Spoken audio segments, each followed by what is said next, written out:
You're listening to the Roundup Podcast, a podcast on reaching the college campus, developing leaders, and sending out kingdom multipliers. This podcast is created by the Southern Baptists of Texas Convention and provided through cooperative program giving.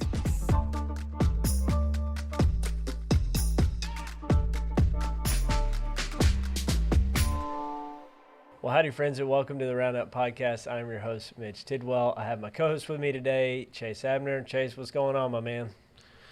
Not much. Just enjoying the start of fall here in Ames. Hey, man, what's the today? It's 89 degrees in Texas. It's September 30th, so we're officially in fall. Yeah, so yeah. I consider wearing a sweater today, but I decided to go short sleeve, which wasn't quite there, but I was feeling it. Honestly, it's still hot here. Well, it's like 75. Yeah, no, it ain't hot there, I promise you. Awesome, man. Yeah. Well, hey, Chase, I saw this weekend. No, was it this weekend or last week? If you follow Chase on Instagram, by the way, it's just at Chase Abner, right? Is that your Instagram? Yep. Okay. At Chase Abner, one of the things that Chase is like super into is gardening. And you've really gotten, I feel like, pretty good at it. I'm not a gardener myself, but when I see your product, it looks legit. And one of the photos you posted this week was you holding like two massive pumpkins with socks up to your knees, and it was just a very big moment. I thought, you just look like a dad with a couple of pumpkins you were really proud of. Well, yes, I am a dad, and I was proud of those two pumpkins. And maybe I'm good at gardening, but all credit goes to the Iowa black dirt, man. We got good soil up here, so all you got to do is throw something in the ground; it's going to come up. But definitely does not happen in Texas at all. Dirt's pretty. I always say Texas is like, it's a great state. People love it. There's a lot of people here, but you don't come here for the scenery. You don't come here definitely for the dirt, but it is good people. But yeah, you guys in Iowa, man, y'all, the dirt there is nice. Yeah. And dirt's pretty good in Illinois. It's good enough to grow an orchard, maybe. And absolutely. Absolutely. Our guest today, Charles Campbell, one of the things he's doing is starting an apple orchard with his bride just south of Springfield, Illinois. But yeah, let me tell you a little bit more about Charles. He's the co-director of the regional equipping team for Send Network, which is the church planting arm of the North American Mission Board. And he's also an founding elder with Delta Church in Springfield, Illinois. He and his wife, Candy, like I said, just live outside of Springfield, where they've started an heirloom apple orchard. And they have 3 grown daughters, 1 son-in-law, and a brand new granddaughter. Hey, Charles, welcome to the Roundup Podcast. Absolutely. Thank you, guys. Good to be here. Which, Charles, you are now coming live from granddaughter's nursery right now. Is that what that looks like? Yeah, that's right. Yeah, the lovely pink backdrop. This is not my normal work environment. Yeah. So our oldest, so we came over to help watch the grandbaby for a couple of days.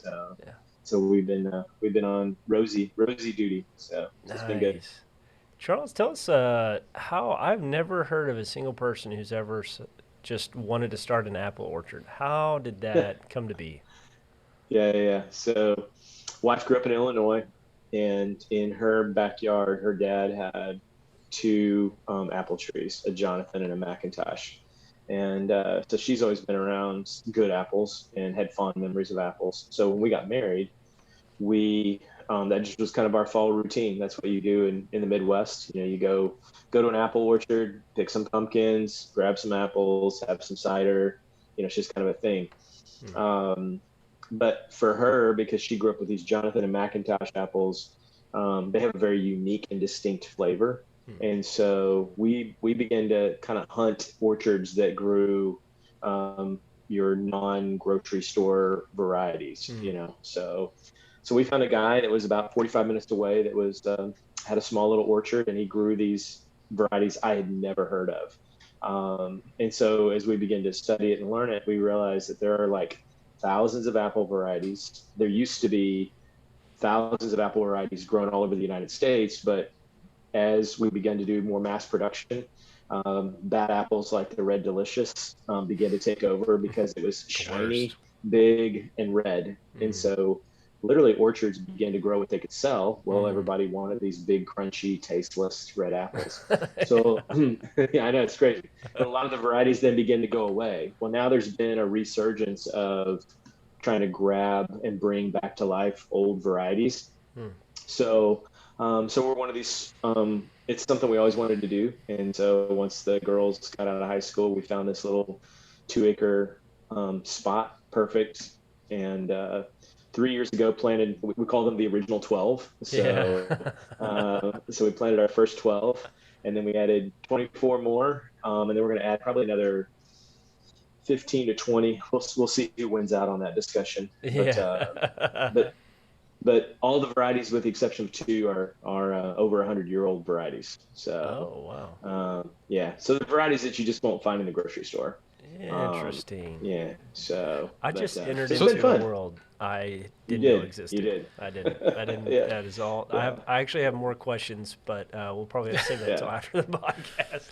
Absolutely. Yeah, Absolutely. And man, I've known Charles for a long time. I left this out of the intro. Like he's been my pastor, he's been my boss in the past, and it's really one of those kind of top three guys who gave me a chance to lead and become who I am today. So eternally Thanks, grateful Chase. for you, Charles, and can say Yeah. this orchard thing is kind of a picture of what I've seen in Charles over the years. Just like he acquires new skills, goes deep dive, he learns things, and becomes different because of that process, and which I think bodes really well for the role that he's in now and helping other people become trainers and train others. And so, so Charles, could you just fill us in on like what was your ministry path? How did you come to know Jesus, and what's your ministry path looked No, like absolutely. that's brought you to Absolutely. today? Yeah. Kind of the quick, short version of that story is I grew up in a Christian home, third generation minister's kid. My grandfather was a Baptist preacher. My dad was in the music ministry early on. So just had a really solid foundation in my home. At the age of 9, came to a saving knowledge of Jesus. And from that point on, just God, I was very fortunate and blessed to have God faithfully just put key people in my life at key stages of my development. So, Chase, you'll know this name, and Mitch, I think you know this name, but David James. David is an old collegiate guy from Arkansas. David was my fourth grade RA Royal Ambassadors leader. So I had guys like David.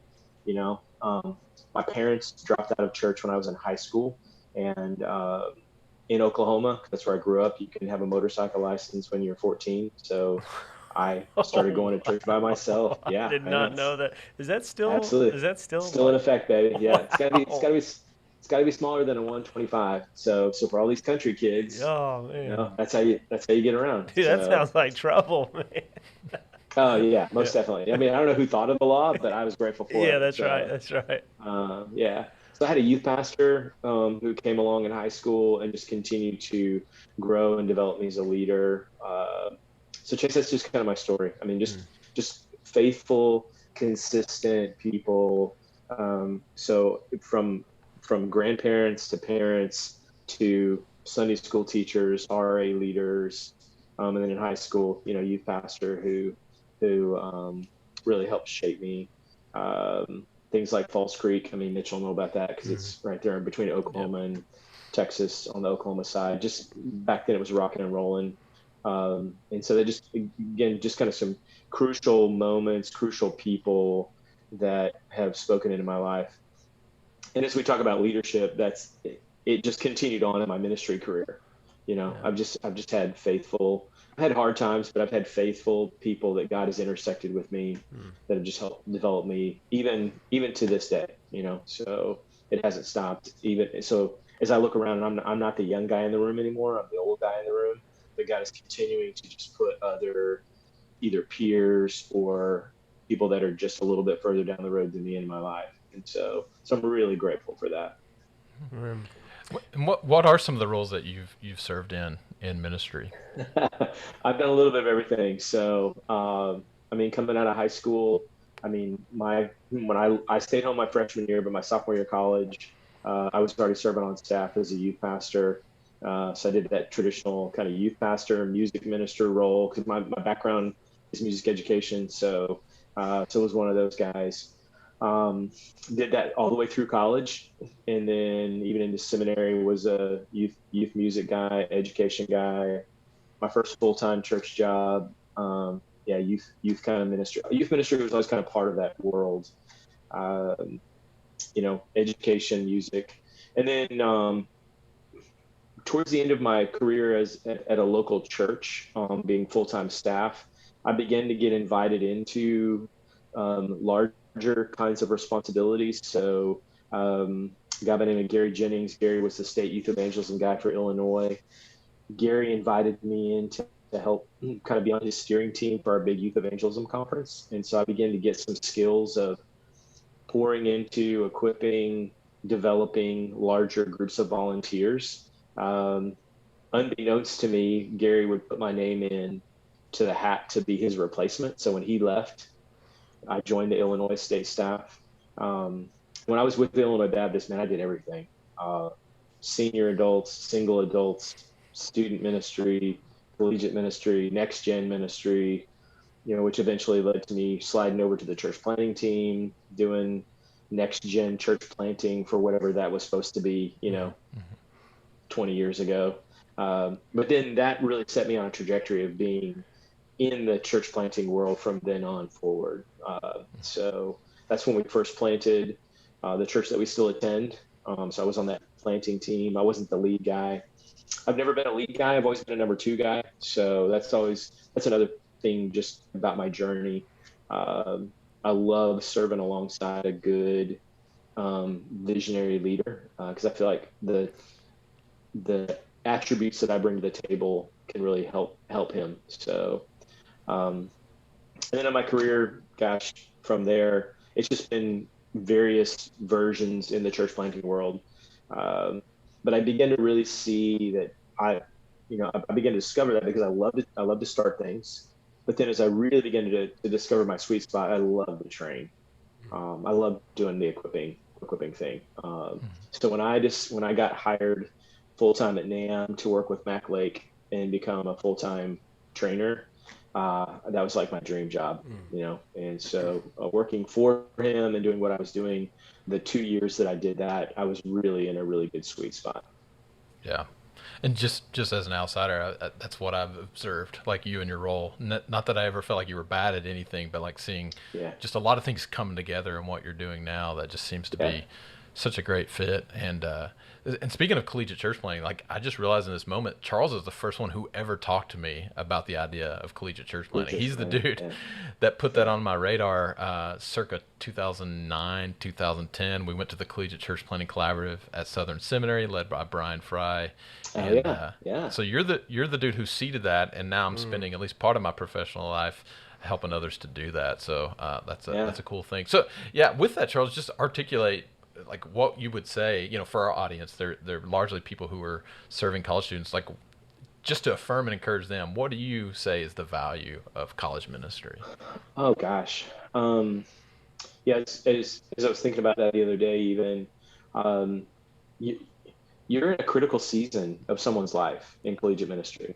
I mean, those 4, 5, 6 years, depending on when you connect with a student and how long they stay, they're just making critical decisions about every area of their life, whether it's career, their faith, future mate, if they're going to be married, just all those key decisions, you're right in the mix with that. And oftentimes, because of mom-dad relationships, they may not be very healthy. In fact, healthy mom-dad relationships are probably in the minority.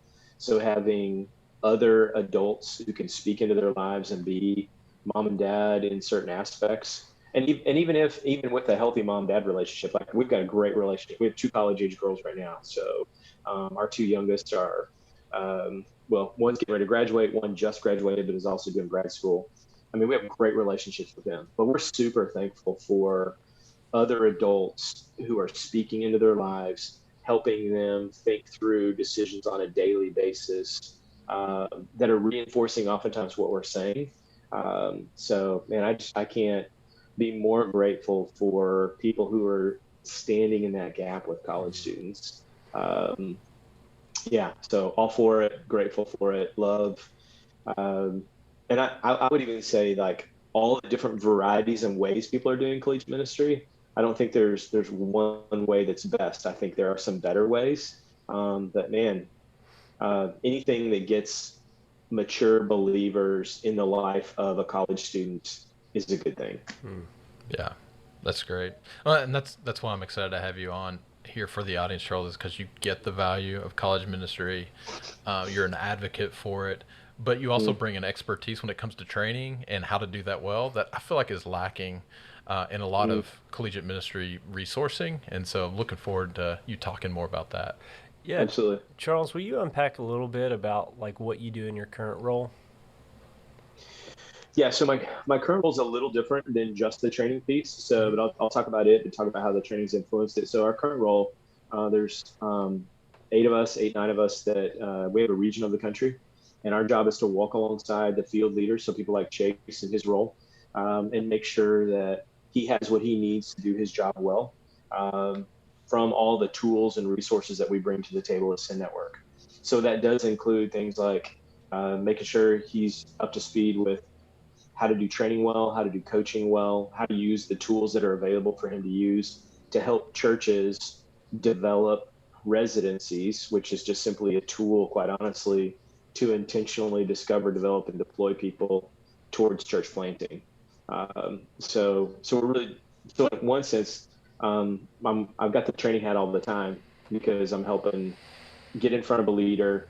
Hey, where are you at? Where are you stuck? How can I help you? What are some tools I can bring to the table to make you win at your job?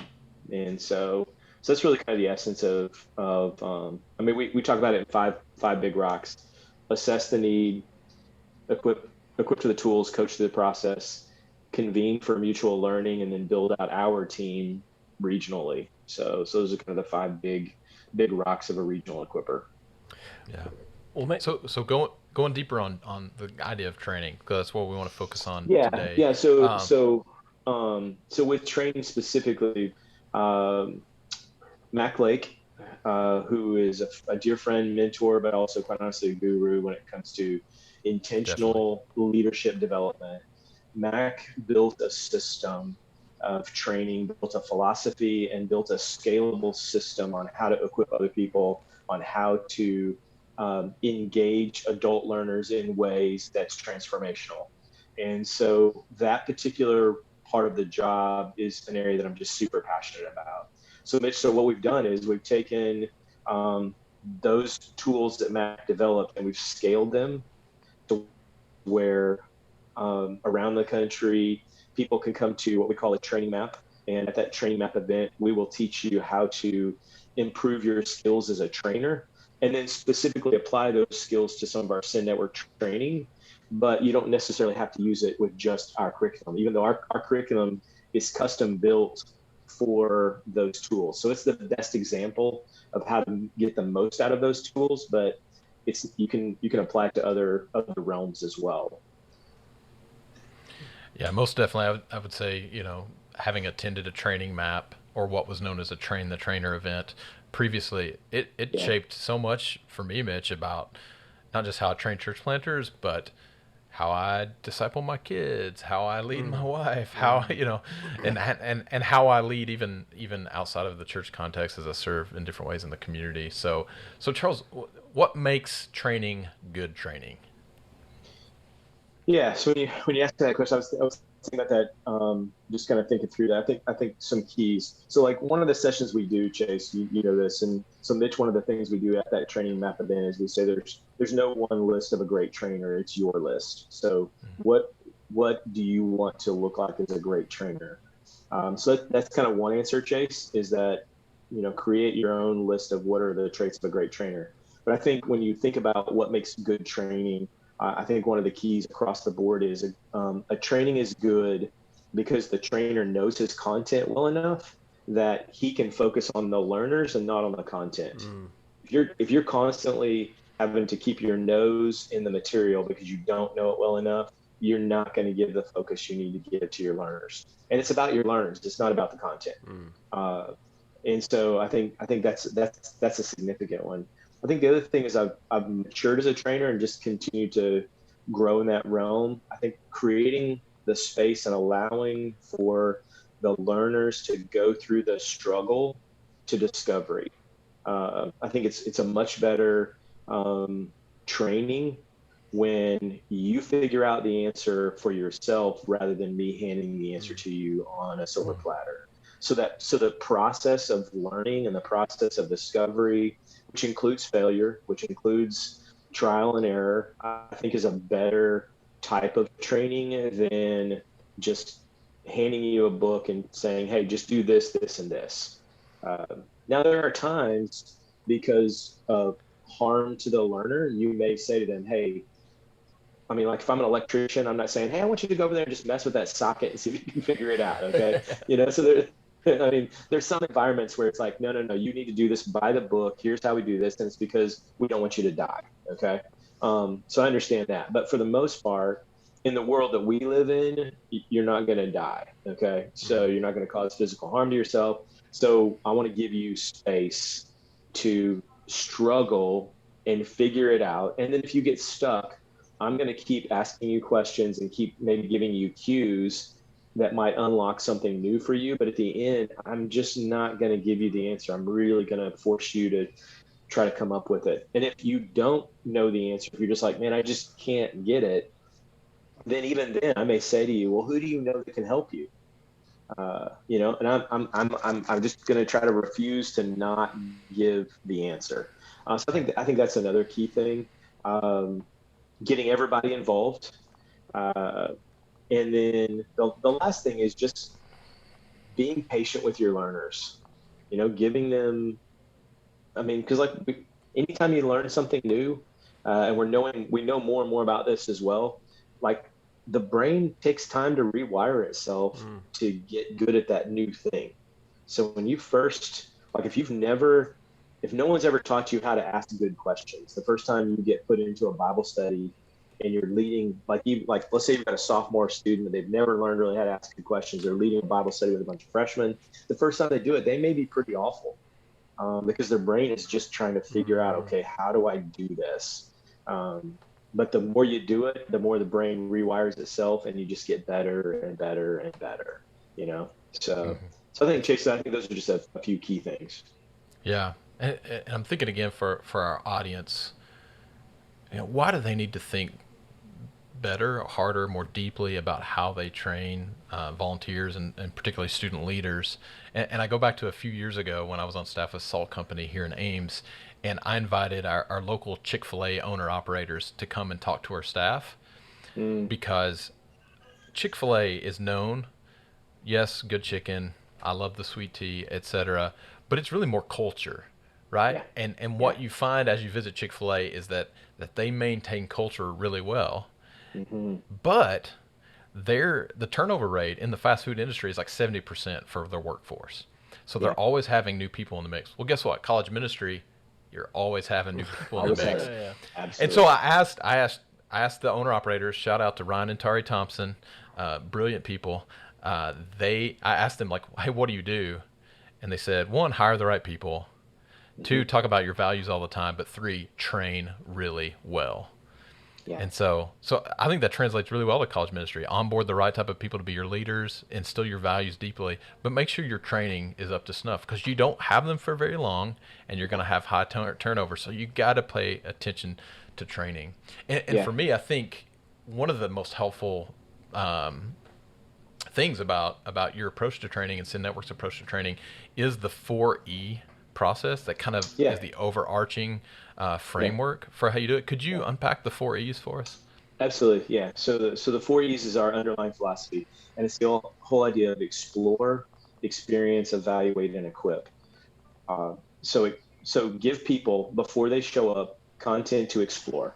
Give them opportunities to think about it, and just kind of get it in their brain, especially for adults. They love to kind of know ahead of time what they're getting into.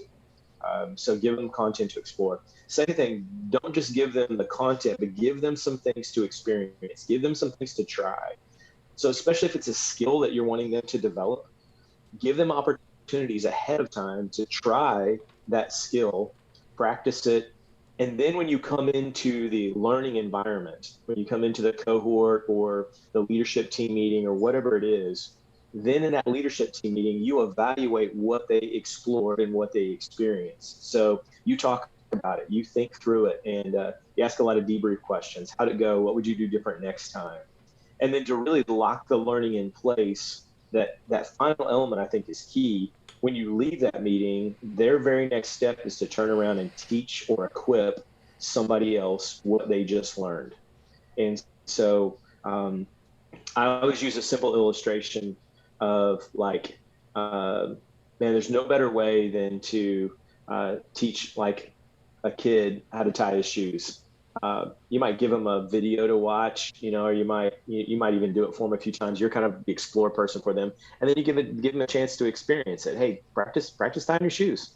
And then as you watch them practice over and over again, well, hey, what'd you do when you figured it out? What'd you do? You're doing kid language, but then it's like, all right, now I want you to go turn around and teach your brother or sister how to do that. If you think about locking a skill in that way, they're going to have it locked down when they go through that process. So I think it's the same thing, even more so with adult learners. So that philosophy underlies everything we do with us in network training. So the planter, to apply it to planter training, they're going to have a lot of content to explore. They're going to have some things to experience and try before they show up. Then when they show up to the cohort, we're going to evaluate it and unpack it. And then we're going to turn around and say, hey, take that and teach your team that. So if you don't get anything else from this podcast today, I think the 4E, if you just use that 4E methodology philosophy, it will up your trainer game and your learner's ability to remember, which quite honestly, that's the goal of training. We want them to remember and use what they got, and so, I think that's money for us. Oh yeah, Charles, can you repeat those so good. 4E's real quick? You had explore, Sure. evaluate. Yeah, explore, experience. So those are the two things you do prior to coming into the training room, if you will. Mm-hmm. And then evaluate is what you spend most of your time doing in the training room, although you will go back and do some explore and experience together in the training room. And then when you leave the training room, go equip somebody else with what you've learned to really lock it in. Yeah.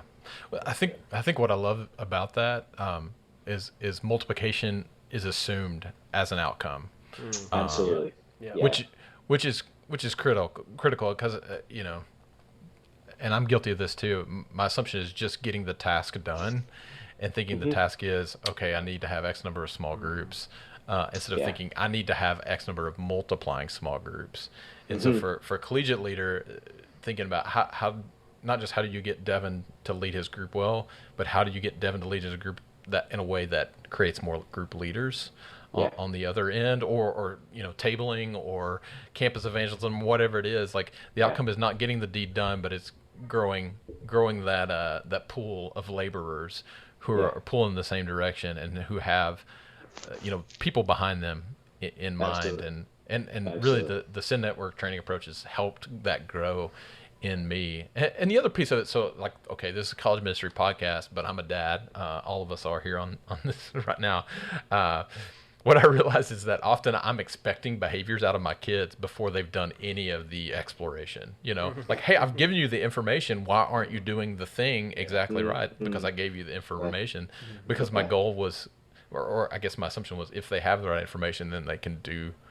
Then they can do the thing, but they needed to experience it. They needed to evaluate it before they were able to get to that point. So it's changed, the way that I, think about, not just them doing chores, but just behavior in general, that they can know what's right, but it needs to move beyond just a knowledge. And so when Sin Network says, hey, we train for transformation, not information. We don't just want you to know something different. We want you to be and act differently because of that. Yeah. So absolutely. And I mean, so you mentioned collegiate evangelism. If you think about some of the best approaches to equipping people for collegiate evangelism, or evangelism in general, they use that 4E philosophy. I mean, they just don't call it that, but you don't wait for your person to show up in the room to read them. Hey, here's how to share the gospel with somebody. Now some trainings do that, but I think some of the best ones are, hey, before you show up, I want you to read this article about what it looks like to share your faith, and I want you to go try it. I want you to go give it a shot with one or two people. And then when they get in the room, it's like, hey, how'd that go? What worked well? What didn't work well? What'd you like about what you read in the article? What did you use from the article, or what did you use from the video that I gave you? What connected with your story as you shared your story? How did the people that you shared your story with, how they respond? And so then you have this really rich conversation because it's no longer theoretical. It's real. It's because they've been doing it. And quite honestly, they may come into the room more hungry because it either went really poorly or it went really good, and they want to talk about, okay, how do I get even better at this, and then as they leave the room, you're like, okay, now what we just did with you, we want you to go grab 2 or 3 buddies, and we want you to walk them through the very same process. And all of a sudden you have this replicatable transformational process that, Chase, going back to what you said earlier, that's culture creating, because this is how we do what we do. And I think it just could really, make significant impact on people's lives. Charles, something you said earlier is really stuck with me. And one thing, it's just really convicting. But you said that if you're a collegiate leader and you're training, you need to own the training so that you can focus on the people rather than focus on your content. That's a struggle for me. I feel like with a busy week, it's like, man, you get really tied to your notes. You want to make sure you go through it. You want to make sure everything is right, and yet, that focus can be lost. So what are some maybe practices that you've developed that would really help, leaders think through how to own that so they can focus on their students in those training moments? Yeah, that's a really good question, Mitch. I think one is scale back on the amount of content you're trying to put in front of your folks. I think too often we feel like more is better. Yeah. And so I think that's one thing. I think the second thing is one of the ways so we have these 12 training techniques that we use inside what we call the training development matrix. And it moves from broad application to specific application, from passive engagement to very active engagement. So the techniques are kind of spread out in kind of 4 quadrants. I think if you use some of those kind of techniques when you're training, it also takes the pressure off of you to know a bunch of content. And that way you can get your learners more involved. So instead of doing a 45-minute talking head lecture, which sometimes can be appropriate, why not use the 4E philosophy? Why don't you give them some of that content ahead of time, either in a short YouTube video, a short, blog for them to read or something like that. And then when they get into the session with you, use other techniques like brainstorming, self-assessment. We use a technique called design analysis, just to get them more involved in the conversation. Then the amount of teaching that you have to do gets a lot smaller, so that you can be more engaged with them. So it cuts down on the amount of preparation, I would say, you'd have to put into your actual talk. And you spend more time thinking about, hey, what are the questions I want to ask them? How do I want to do this brainstorm? How do I want to get them involved in the conversation? Which just naturally is going to help you stay more focused on your learner rather than on your content. And probably it's going to lead to some better outcomes of what they're going to remember. So especially if you're that leader that's having to give a talk every week, and I feel for those guys. I mean, it's one of the reasons I'm not a lead guy. Okay, having to come up with I love my pastor is a phenomenal preacher, and he's a gifted teacher, and so I'm grateful for him because he can pull off an engaging 45-minute talk every week. But even in the midst of those, I think there are some ways that a learner could even be more engaged, even with somebody that's a really good communicator like that. Charles, what do you think are some of the common pitfalls that a collegiate leader might make in training their leaders? Yeah, the most common pitfall is just constantly doing what you're most comfortable with. You got your go-to. So even with the training techniques, it would be easy to become really predictable and just kind of fall into This is easy. It's quick.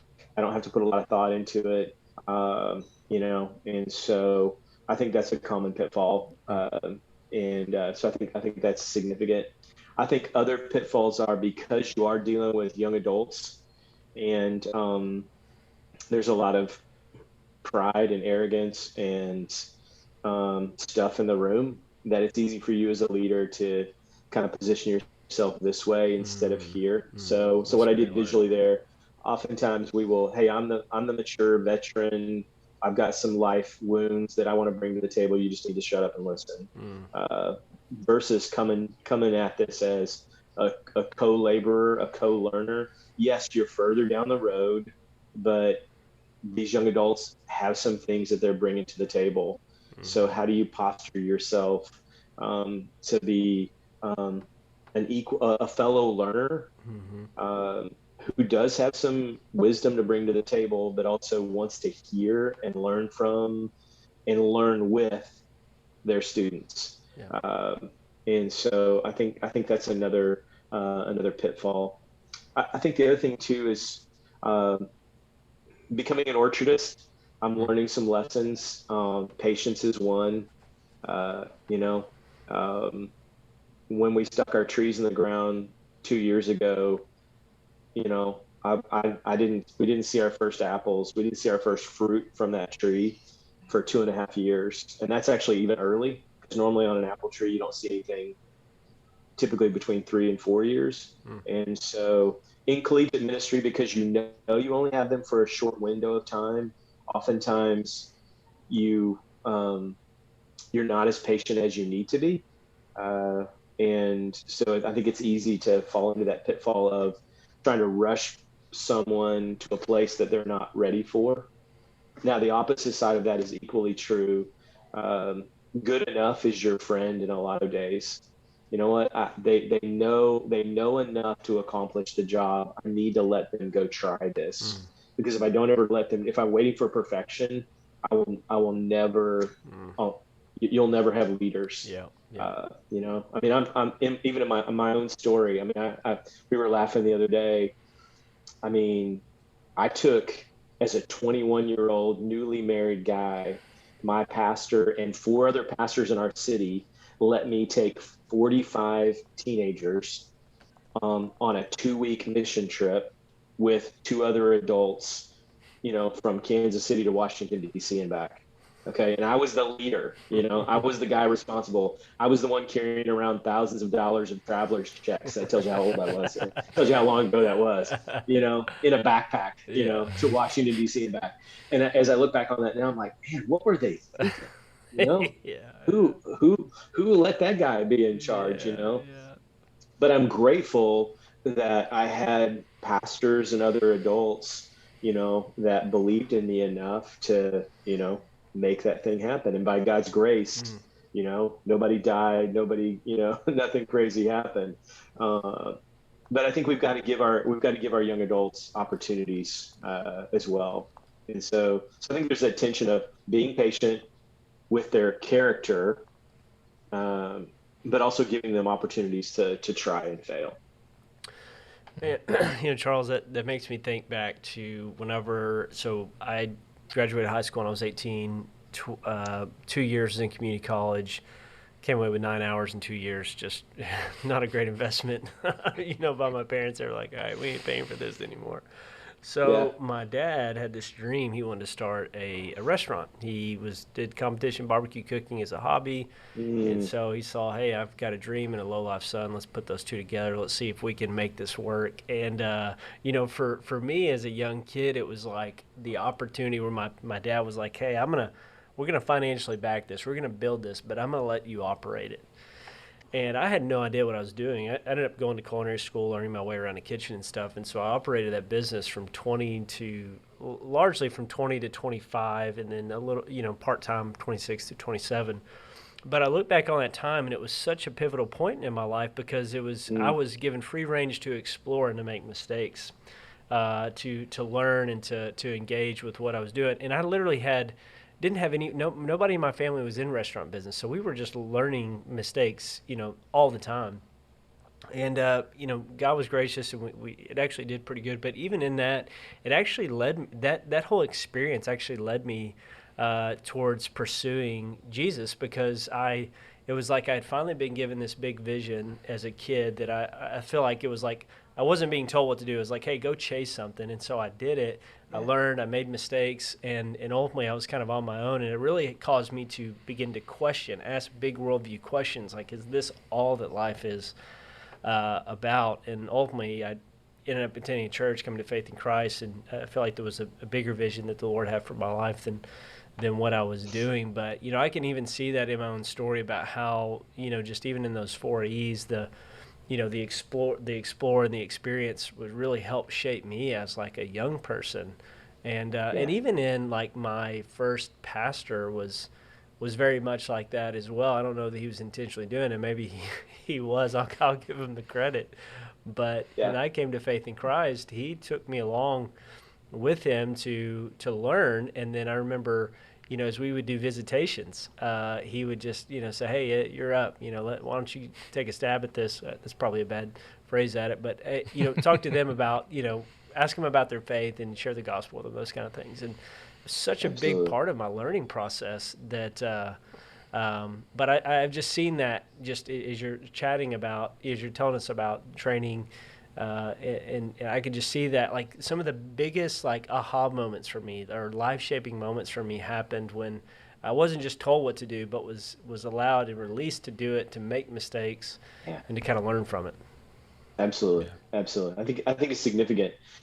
I think one of the key things with that, Mitch, like in collegiate ministry, is why not turn your leadership meetings into opportunities, so safe environments for people to try things. So that's why I think the whole explore experience thing is really good. So like, hey, I want you to read this ahead of time or watch this ahead of time. I want you to go try this. Then when you come into our team meeting, we're going to talk about how it went.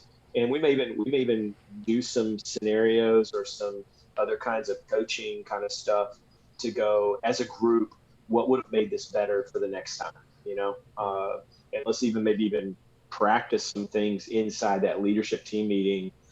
Hey, I want you to tonight during our leadership team meeting, you're going to lead the opening Bible study portion. And so I want you to practice using good follow-up questions. So what's that look like? And then right there, when we get done with that, we're going to take an extra 10 minutes and we're just going to debrief that experience. How'd it go? What did Chase do really, really well? Chase, what would you have done differently? Those, you can just, it doesn't have to take an hour. You could do that in 10 minutes. And then you've given him an opportunity to practice some skills. You've given everybody an opportunity to learn together because they watched him and then they got to be a part of the debrief. And so then the next time when he does it, or when he does it with maybe, his freshman men's group, he can do the same thing because that's a very repeatable process. And so I think there's all kinds of opportunities to apply what we're using in Sin Network training to a collegiate context. Yeah. I love that idea of giving them a space to fail and giving them a space to be as good as they should be at that stage of their life. Absolutely. Yeah. Because as I've gotten older, and as I minister to college students, I'm 40 now. And so I think my default has always been, unfortunately, to make myself the standard of what it looks like to be successful in this thing. But I've got a lot of years on students these days. And so I think, and this goes beyond just specific training for competence and skills, but discipleship in general, remembering we're trying to get students on the right trajectory, not make them be who we are, before they're, 22 years old. And so, I think good training takes that into consideration, right? Like where should and where can they be at this stage of life? What's reasonable? And let it be even to a person, because not every student has 18 years of church background that they're drawing from. Some are new to faith. And so anyway, Charles, I think it would be fun for us to play a little game of this, not that. And in this game, I'm going to throw out some like common techniques that are used in ministry, college ministry, as a training tool, thinking, we do this, we've trained them in whatever the topic is, evangelism, discipleship, small groups, or whatever. And none of these things are bad, of course. We all use them, but maybe on their own, they're insufficient as effective training, or there's something we could do to like level it up, right? We want to Sure. level up our training. So Absolutely. I'm gonna throw out a technique that we often use as training, and then I'm gonna let you say, hey, instead of that, do this, or instead of just that, add this to it to make it Okay. Yeah. a stronger training. So, are Yeah. you ready? Absolutely. All right. First one is book recommendations. You know, we know the student, he's struggling with this or that, or she's struggling with this or that. Hey, read this book. It'll fix you. All right. So, Yeah. Yeah. Absolutely. So one is not give them as much to read. So shorten the content down, and then give them maybe do a self-assessment even before you give them the book. mhm, Because that, so like, hey, if you were to evaluate yourself in this particular area, you know, where you good, where you weak, those kind of things, that actually creates a hunger to then give. Then it's like, okay, when you've done the self-assessment, now you can kind of hand them a resource that says, hey, here's a resource that could help you grow. I want you to read this, but then also I want you to try what it recommends. There are 3 or 4 things that it recommends, and then when you get done with that, let's come back and talk about how it went. So, mhm. so that'd be one of the ways I would maybe level that up.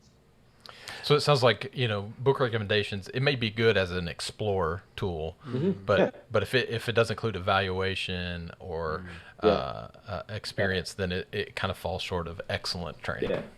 Yeah. And I would say anything you can do to create the hunger for the resource, Hmm. so you may withhold the resource and not just give them the book until you've actually generated the hunger to learn, which they may already be hungry. They may come to the table hungry because they're frustrated with this area of their life. But maybe what you can do through like a self-assessment or just a couple of questions, you can pinpoint what is exactly they're hungering for, and that gives you an opportunity to maybe give them more of a targeted resource or even a targeted experience.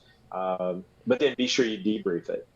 Be sure you come back and evaluate how did it go, what did you learn from that, and so and when they start doing that, there's an expectation of, hey, you're actually gonna help me with this. You're not just gonna throw something at me to read and never talk about it again. That's good. Well, what about Charles, the person that says, "Hey, so I'm not just going to teach, just share with you, but I'm going to give you worksheets and fill in the blanks, help it kind of be a little bit more sticky." What would you say for that? Absolutely, yeah. So I love that for the teaching. So the teaching time, hey, because you're actually getting them engaged in the learning process. Could you incorporate some other things like to start off your teaching? Hey, we're going to brainstorm for a few minutes. So let's say the topic is everybody's favorite relationships. And so you may kick off, instead of just jumping into a talk on relationships. Hey, what are the 10 qualities of a great relationship? What does that look like? And so you get your learners from the top thinking through, what do they want out of a relationship? And what probably will happen is they will actually probably hit on some things that are actually going to be in your talk. Mm-hmm. So you can come back around and go, hey, you guys actually hit 4 of the 5 things I want to share with you tonight about having a great relationship. So just something simple like that then helps reinforce with your learner, because then you can come back around after your talk. You can come back to that same brainstorm, and you could go, okay, based on the brainstorm we did, based on the short talk that I did, we're going to do a quick little self-assessment of those qualities that you put up on the table. Which one are you really good at? Which one do you do really, really well in a relationship? Now, which one is a growth area for you? Which one do you need to work on? So then coming out of your talk, you've got an immediate application step that you could use with the students. And so you've gone from just a fill in the blank thing to creating interest on the front end and having some significant application on the back end. That's That's great. good. Well, another thing, that I've had the reflex to do, and I see in other leaders, is like, oh man, our small groups aren't really going deep enough. So I'm going to do a 4-week sermon series on community and just preach really hard on what the Bible says about our need to be in genuine relationships. So level up sermon series as a training technique. Okay, so I'm going to flip the script on you guys. So based on what we've talked about with the 4 E's, Yeah. how would you guys level up the sermon series using the 4 E's. Oh man. You first, Mitch. Not it. So if I'm going to use the 4 E's, I think probably, if community is something that they want to, I guess you want to get better in, probably having them evaluate how community is going on. So it'd probably be good to maybe if you could put together a group to say, hey, what's working? And hey, what do you desire out of this? What's working? What's not working?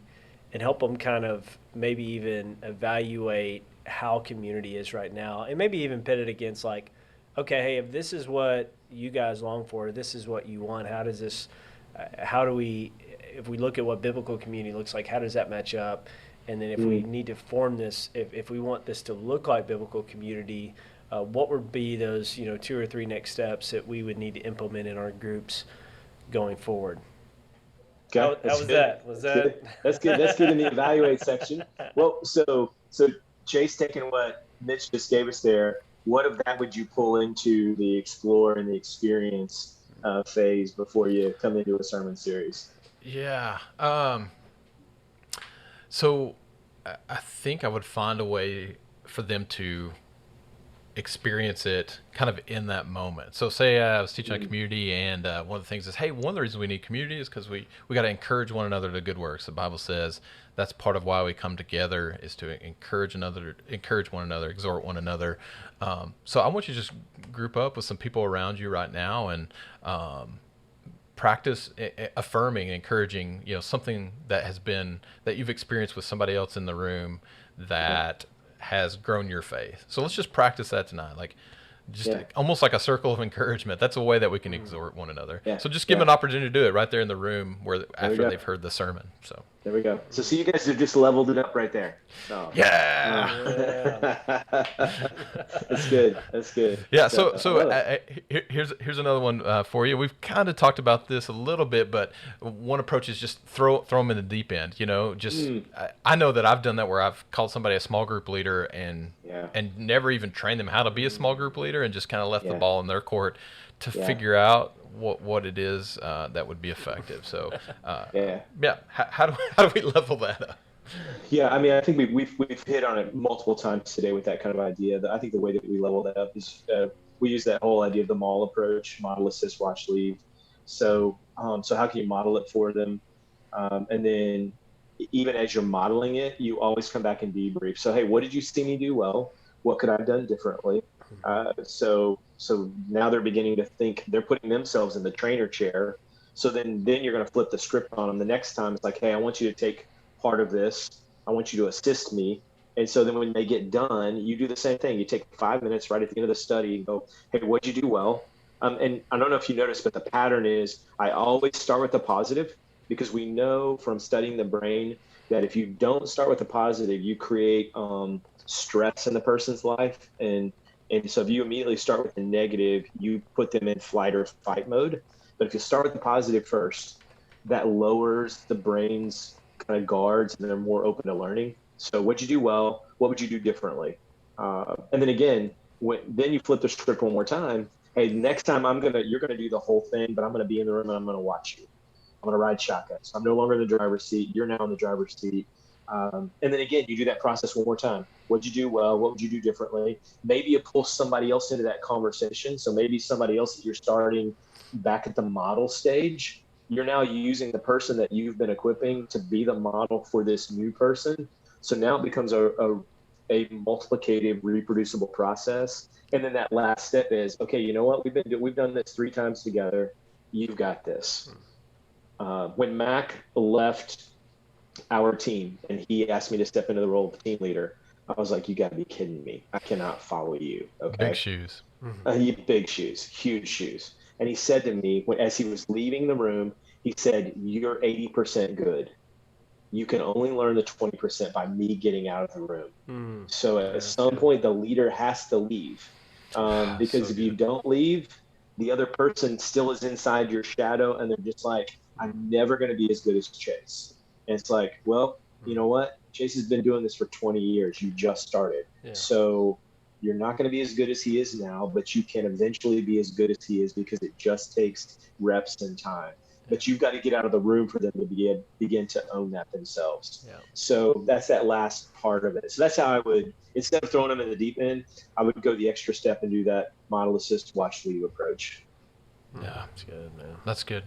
Charles, you've just given us so many good things today. I know our audience is going to be helped so much by thinking more deeply about how to train well.